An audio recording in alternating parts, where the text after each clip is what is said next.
방금 이야기한 것처럼 21장은 사도 바울이 모든 선교 여행을 마치고 마무리하는 과정입니다.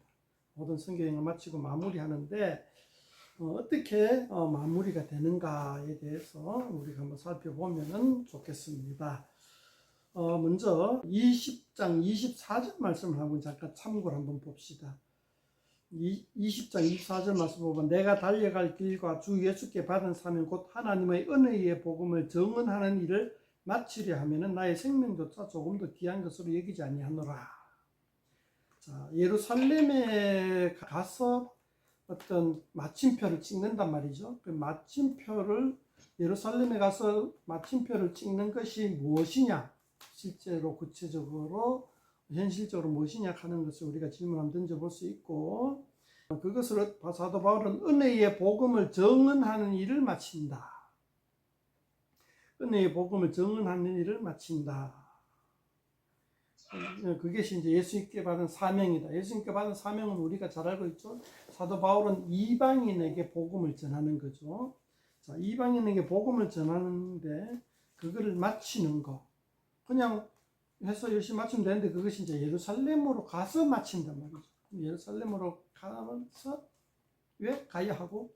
왜? 죽음, 생명조차 조금 더 귀한 것으로 생명의 위협을 느끼면서까지 예루살렘으로 가야 한다. 예루살렘으로 가야 하는 게 예수께 받은 사람이 이방인의 선교사의 사명을 마치는 일과 무슨 상관이 있느냐? 예루살렘에 이방인은 거의 없거든요.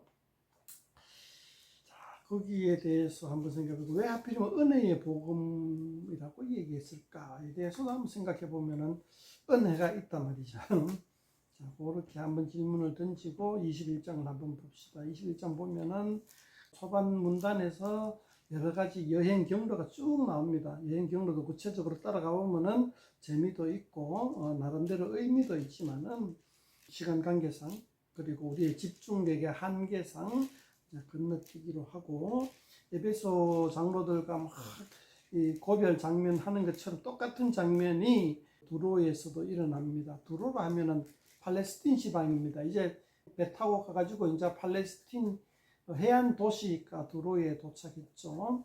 두로는 예루살렘보다 위도상으로 약간 더 위입니다. 거기서 이제 제자들과 함께 또 고별 인사를 하고, 그 다음에 예루살렘하고 비슷한 위도상의 돌레마이까지 배 타고 또 내려옵니다. 내려와가지고 거기서 또 더 내려가서 가이사랴라는 도시로 갑니다. 이 가이사랴는 이름으로 알다시피 거의 수도급이죠. 그러니까 군사 도시이기도 하고 무역 도시이기도 하고 그런 아주 강력한 거점이 되는 도시죠. 왜 가이사랴로 바로 안 가고 위로 쭉 두로에 상륙했는지. 두로는 상업 도시입니까? 거기도 나름대로 그거겠죠. 무역 도시이니까 그리로 갔는가 보죠. 가이사랴보다. 가이사랴는 행정 도시고 두로는 상업 도시입니다. 이제 가이사랴에 가니까는 가는 데마다 그랬겠지만은 거기서도 사도 바울은 예루살렘 들어가면 죽는다 막 하는 예언이 막 나오는 거예요. 그래도 가겠다. 이 13절에 보면은 나는 13절 하반절에 보면 나는 주 예수 이름으로 결박당할 뿐 아니라 예루살렘에 죽을 것도 각오하였다 하고 갑니다. 가가지고 이제 그 예루살렘에 들어가서 17절부터가 이제 중요합니다. 16절까지는 이제 여행 경로고 여행 경로상 있었던 이야기. 들어가면 죽는다. 그래도 들어갈란다. 한 이야기고 17절부터는 이제 예루살렘에 딱 들어가서 있었던 일이 나옵니다. 예루살렘에 딱 들어가니까 이제 예루살렘 교회의 지도자는 예수님의 형제 야고보입니다. 예수님이 아마 동생인 것 같아요. 형은 아니고. 천주교에서는 사촌 동생이라 합니다. 예수님의 형제가 없다. 마리아는 동정녀 마리아이다. 우리는 전혀 그게 신빙성이 없다. 그냥 정상적인 부부 생활했다. 그리고 정상적으로 자식을 많이 낳았다. 그 중에 한 명이 야고보다. 이제 이렇게 개신교를 그렇게 보고 저도 그게 맞다고 봅니다. 이 예수님의 동생 야고보가 예루살렘 교회의 리더다. 탑 리더다. 베드로는 어디 갔느냐 말입니다. 제가 추정한 건데 베드로는 이때쯤 로마에 가 있기 싶어요. 일단 그렇고 그래서 이제 야고보를 만나고 문안하는데 장로들도 다 있다. 그런데 야고보가 하는 말이 생뚱맞습니다. 영 뜬금없습니다. 한번 봅시다. 이제 19절에 보면은 사도 바울이 자기의 선교 여행을 다 보고를 하죠. 사도 바울을 파송한 교회는 안디옥 교회죠. 길리기아 안디옥 교회죠. 그런데 예루살렘에 가서도 보고를 합니다. 보고하는 이유가 명색이 이제 교회의 출발점이죠. 복음의 출발점이 예루살렘 교회이기 때문에 그렇다는 거죠. 예루살렘 교회 가서 다 보고를 했는데 야고보가 뜬금없이 이런 얘기를 합니다. 어떤 얘기냐? 20절부터입니다. 20절에서 25절까지 길게 얘기하는데 따라서 한번 눈으로 한번 읽어보십시오. 제가 반복해서 읽기는 좀 그러나요? 예루살렘에는 수만 명의 유대인이 예수님을 믿고 있는데 이 수만 명의 유대인, 예수님 믿는 유대인이 율법에도 특심이 있는 사람이란 말이죠. 열심을 가진 자라. 율법 규례를 굉장히 강조한단 말이죠. 그러면서 예수님 믿는단 말이죠.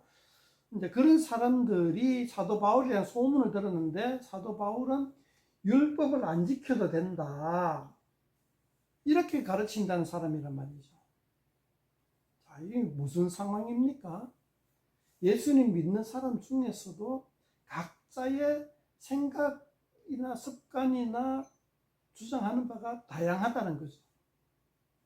그 다양한 것 중에 율법을 철저하게 지켜야 된다. 유대교인하고 뭐 다른 게 크게 없어요.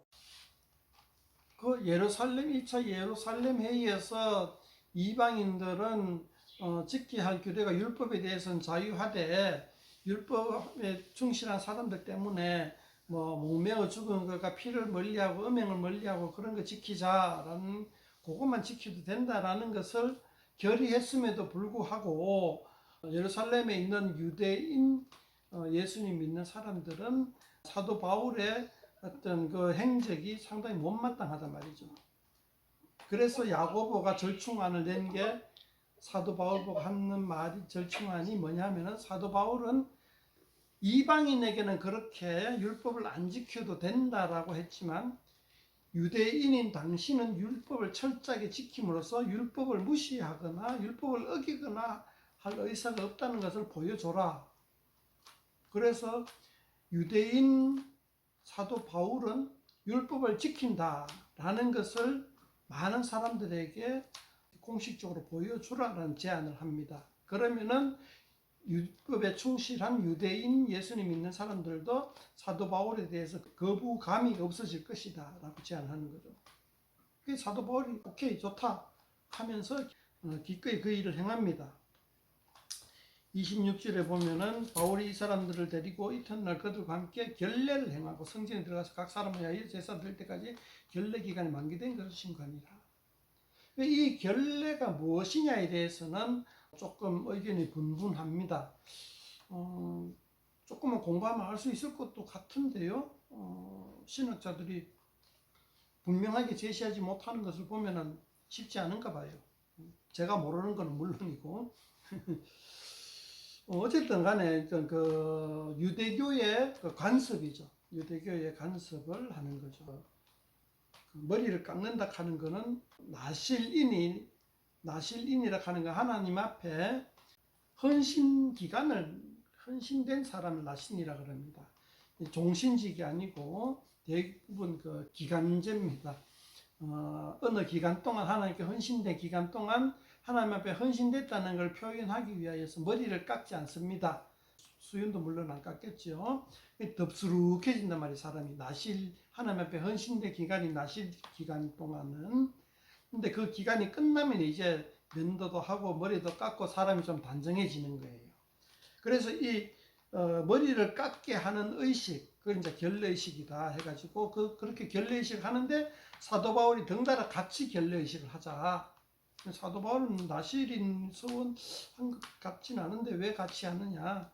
사도 바울도 아마 선교 여행하면서 덥수룩하게 됐을 확률도 있고, 혹자의 말에 의하면 사도 바울은 대머리라는데 깎을 머리는 있는가 모르겠어요.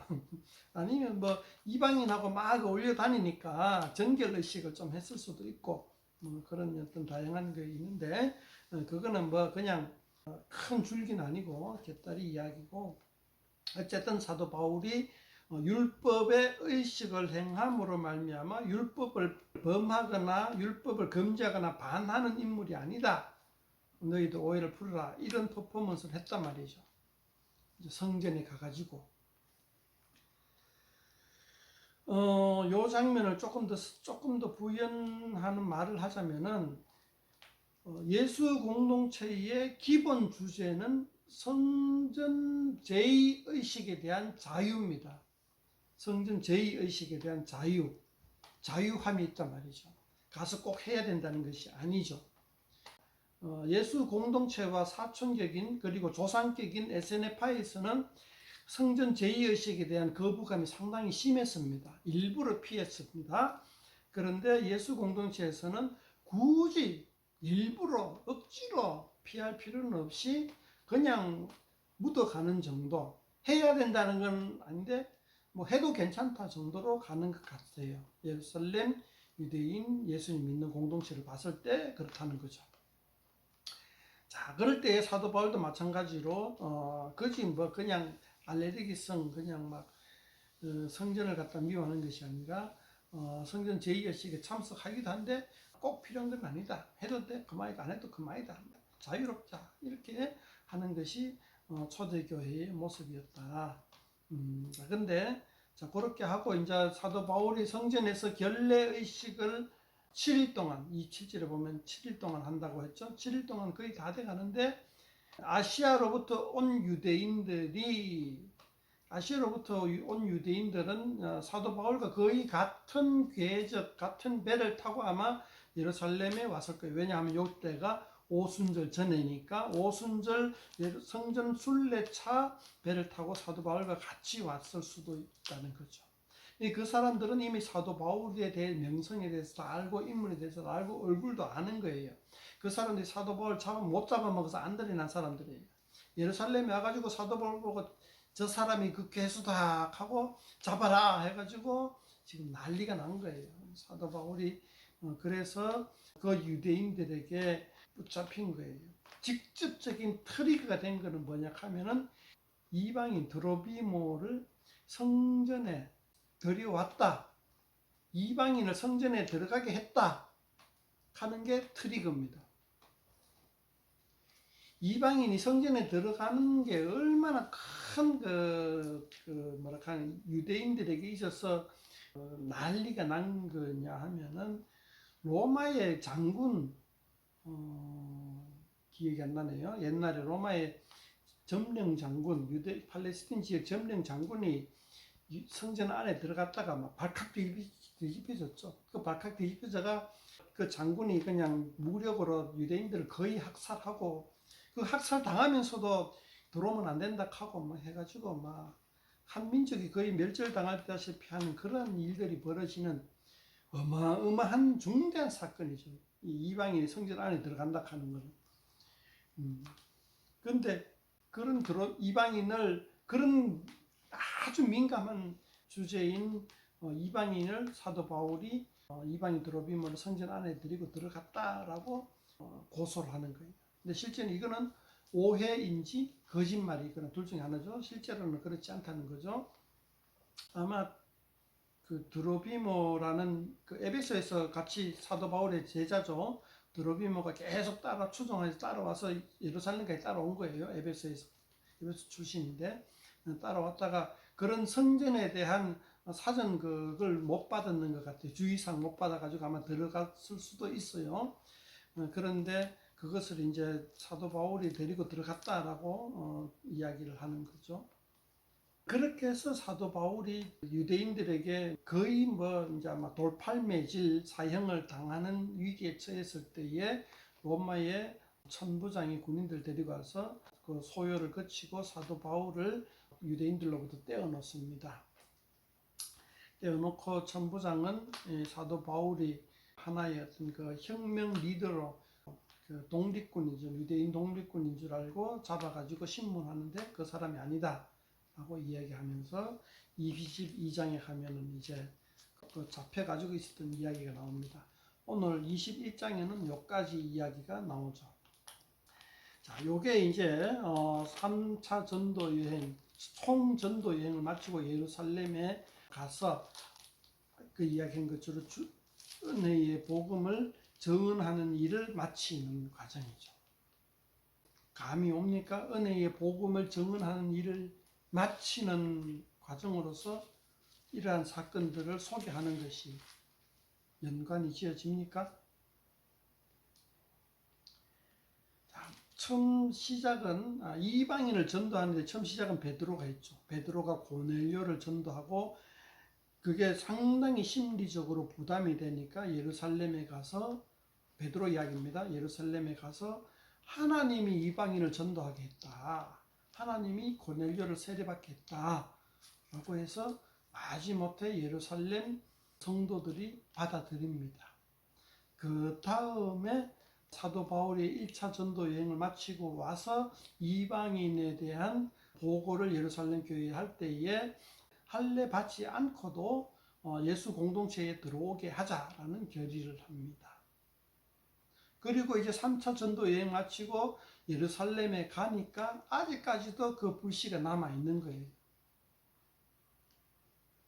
그 불씨를, 이방인에게 대한 불씨를 꺼야 되는 겁니다.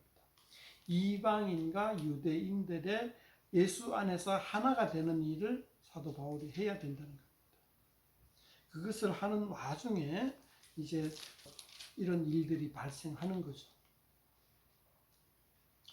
그러니까 즉 은혜의 복음을 증언하는 일에 마침표를 찍는 게 뭐냐 하면 이방인과 유대인이 하나가 된다는 거.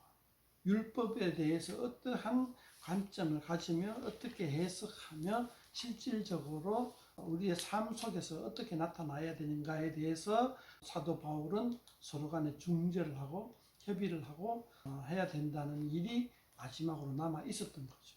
그 일을 사도 바울은 자기가 사로잡혀서 죽음의 위험 앞에 놓이기까지 닥치면서 그 일을 완수해야 된다는 거죠. 그 일을 이제 21장에서 이제 하고 22장에서 설교하면서 그 일들이 조금씩 해결이 되어 나가는 겁니다. 그렇게 보면은 이제 지금 이제 사도행전 거의 막바지에 다가오는데요. 이 사도행전을 통해서 하고자 하는 누가의 의도가 조금씩 보이기 시작합니다.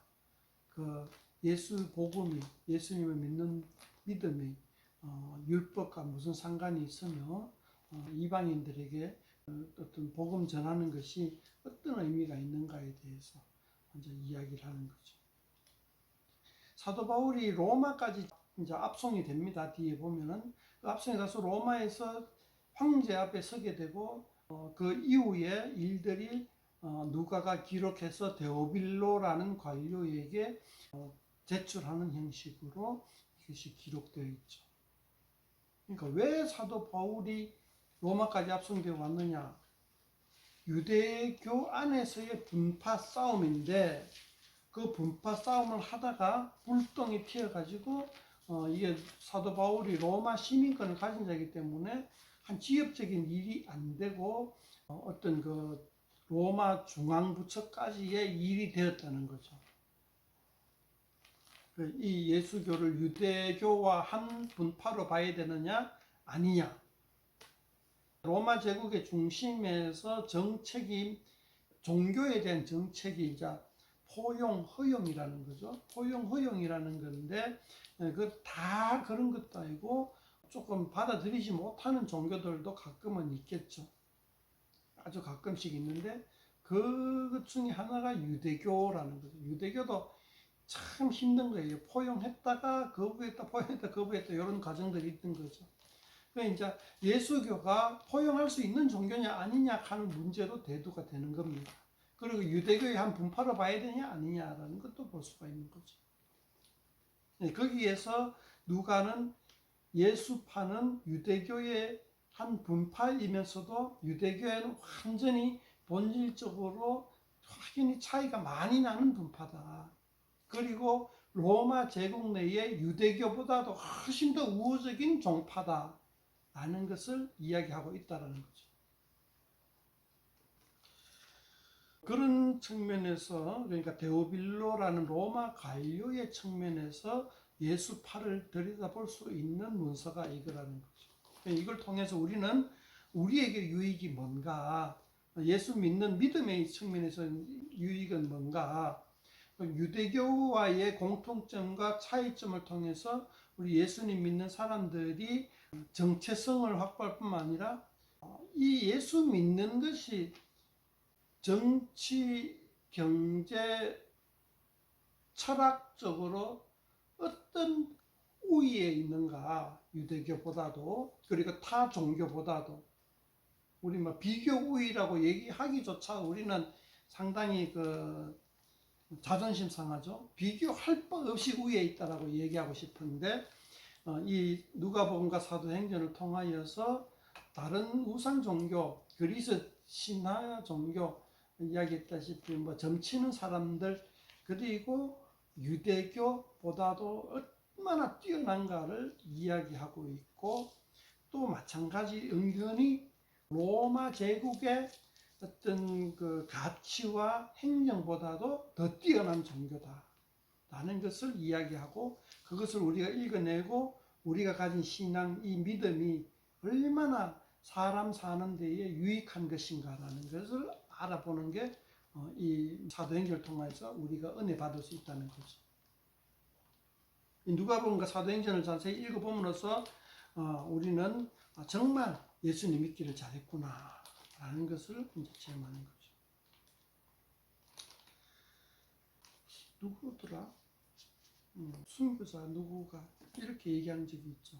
예수님이 나를 한 번도 배반 안 했는데 내가 예수님을 배반할 수 있느냐? 그렇게 말하면서 순교를 했는데, 예수님의 사진인가 뭐 초상화인가 깃밟고 가라 했을 때에 누군가가 그렇게 얘기하면서 순교자를 갔다고 얘기하는 이야기를 들었는데, 저는 이제 예수 믿지 않는 많은 사람, 적지 않은 사람들하고 이야기를 하면서 이렇게 얘기해요. 오목사는 예수님을 믿지 않았을 때부터 착한 사람이다. 네. 착한 사람이니까 예수님 믿는 거다. 이렇게 이제 얘기를, 그런 식의 얘기를, 그런 투의 얘기를 종종 하는 걸 듣습니다. 그런데 제가 말을 하기가 쉽지가 않네요. 말을 지어내기가. 이런 거는 글로 써야 되는데 말하기가 쉽지가 않네요. 예수님이 말이 잘 안 돼요. 예, 나중에 다시 한번 시도를 해볼게요. 저는 세상 철학, 종교를 다 성립하지는 못하고 거의 알지를 못하지만은, 과연 이 성경에 나와 있는 이상적인 이웃 사랑, 우리는 보통 세상 사람들이 말하자면 성경을 요약하라 하면은 사랑이라고 얘기하잖아요. 그리고 예수님이 구약을 요약한 거, 내 이웃을 사랑하라, 내 하나님을 사랑하라 하는 이 사랑, 이 성경에서 말하고 있는 사랑이라는 개념을 과연 세속적인 철학자나 종교가에서 들을 수가 있겠는가 라고 한번 반문해봐요. 저의 뭐 주관적인 생각이고 아집이겠죠. 그렇지만은 만약에 그렇게 이야기하고 싶어요.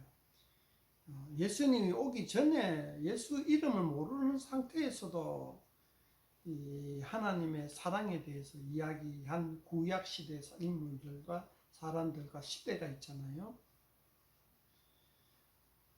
그러니까 예수님이 우리를 하나님의 사랑으로 인도하게 하는 사람이다.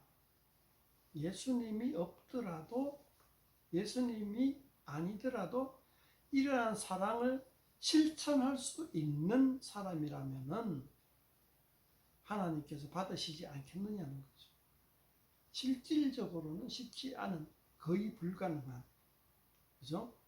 그렇지만은 원리적으로는 하나님의 사랑을 실천하면은 하나님께서 받으시지 않는가? 예수님이 아니고서라도. 아니면은 실천하기가 거의 불가능하겠지만은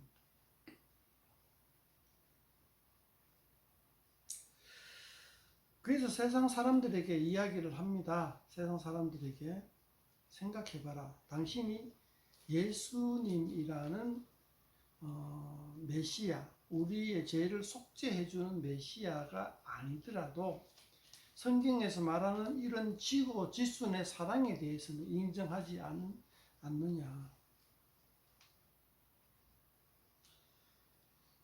그죠? 그런 사랑을 실천하거나 그런 사랑을 실천해라라고 하는 사람의 주장에 대해서 당신이 반박할 수는 없지 않느냐. 니나 그렇게 해라 나는 못하겠다라고 할 수는 있지만은 그런 사랑을 실천하고 그런 사랑을 주장하는 사람에 대해서 당신이 틀렸다라고 얘기하지 못하는 거죠. 그것을 성경이 이야기하고 있다. 그런데 이제 그러한 측면에서 성경은 진리다. 구약 성경까지는 예수 이전까지는 그렇지만 이제 그러한 진리에 제 주변에는 누차 그런 이야기를 많이 하는데 과연 누가 그런 사랑에 도달할 수 있느냐? 아무도 없다 이거죠. 그러나 예수님을 통하여서 그런 사랑에 도달할 수가 있다. 그게 이제 신약의 복음이죠.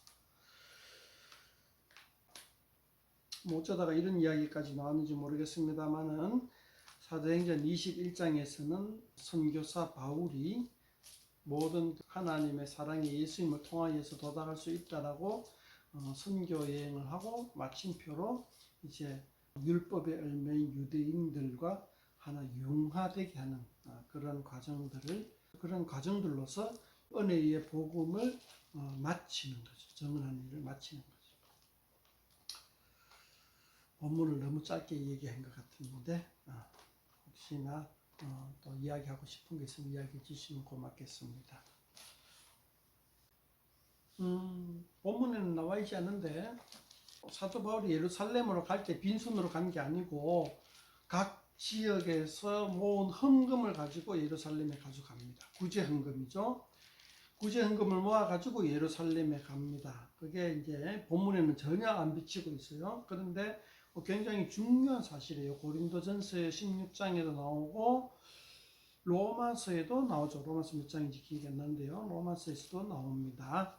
그렇게 이제 전도 여행을 마치고 예루살렘으로 갈 때 각 교회에서 모금한 구제 헌금을 가지고 갑니다. 그래서 어쩌면은 저기 20장에 나오는 그 같이 동행하는 인물들이 이 헌금에 대한 전달자일 수도 있어요. 예, 그런 사명을 가지고 그리고 사도 바울의 밀착해서 배우는 그 도제일 수도 있어요.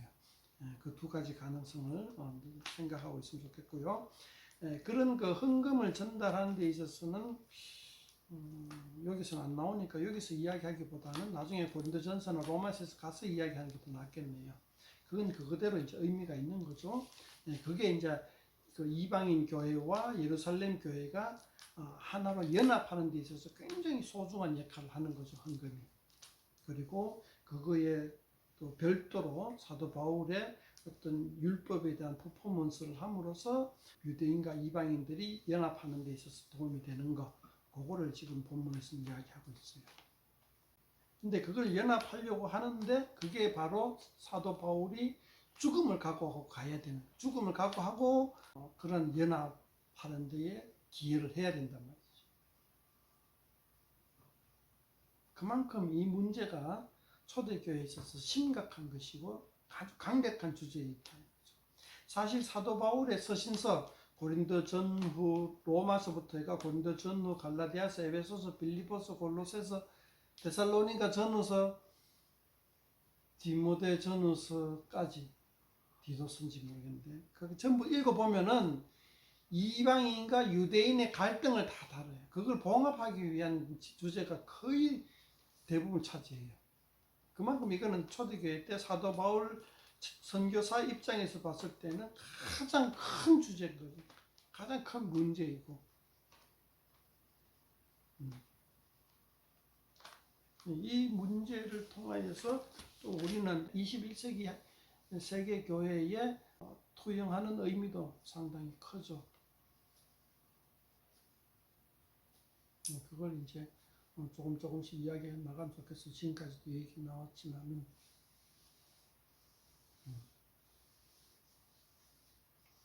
뭐 요즘 와가지고는 제가 봤을 때는 교회의 타락이 제일 큰 문제인데, 사람들이 전부 뭐 WCC, 뭐 KNCC, 우리나라 같은 경우는 뭐 그런 어떤 그 WCC가 세계 교회 연합입니다. 그 뭐 이러면 참 좋은데, 다양한 교파들이 하나가 되자. KNCC는 다양한 교파가 연합하면서 교회가 타락한다. 그래서 복음주의, 순수 복음주의로 제한하자라는 게 KNCC고, WCC 웬만하면 같이 하나가 되자.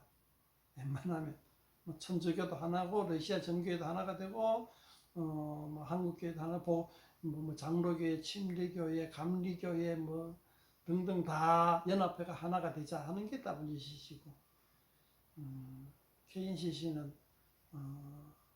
복음주의로 제한하자. 복음주의 극단은 뭐라 그러죠? 근본주의. 근본주의는 뭐 더 바운더리가 좁아요. 복음주의라 하나 모르겠네. 뭐 하여튼 그런 어떤 그 바운더리가 좁힌 게 이제 KNCC고, 그런 측면에서 막 어디까지가 우리가 연합할 수 있느냐를 갖다가 하는 게 한국의 세계 교계, 한국 교계의 관심사입니다. 지금 현재. 제가 볼 때는 그게 아니에요. 그게 아니고 안에 그 정화, 교회의 정화, 그러니까 종교개혁, 1400년도 총각 일어나는 종교개혁의 어게인, 종교개혁의 어게인이 저는 중요하다고 생각을 해요. 뭐 지금 근본주의고 뭐 복음주의고 뭐 WCC고 KNCC고 다 안에서 그냥 오염돼 가지고 지금 뭐 난장판이 돼 있는 세상에서 뭐 누가 누구를 연합하고 뭐 연합하는 게 중요한 게 아니에요. 똥하고 오줌하고 연합해봐야 그런밖에 안 돼요. 제 생각엔 정화. 근데 근본주의는 정화하고는 그 문제, 이제 순수한 사람끼리 모이자 하는데, 저는 순수한 사람이라 굉장히 좀 많이 부족하다, 많이 타락했다라고 저는 보아요. 가장 타락한 정도로 따지면은 WCC 연합하자 하는 사람들이 좀 덜 타락했고, KNCC부터 시작해가지고 막 지금 우리나라로 봤을 때는 지금 막 난리가 났죠. 지금 정강원 같은 이상한 사람도 있고, 그런 사람을 또 옹호하는 사람도 있고, 지금 뭐 완전히 뭐 복음을 찾아보기 힘들 정도로 잡탕이 돼버린 그런 사람들이 그 순수 복음주의라고 하면서 WCC를 배척하고 하는 거 보면 좀 많이 안타까워요. 뭐 언제나처럼 질문하실 분 있으면 질문하시고, 말할 의견 있으면 얘기하시고, 반박할 게 있으면 반박하시고.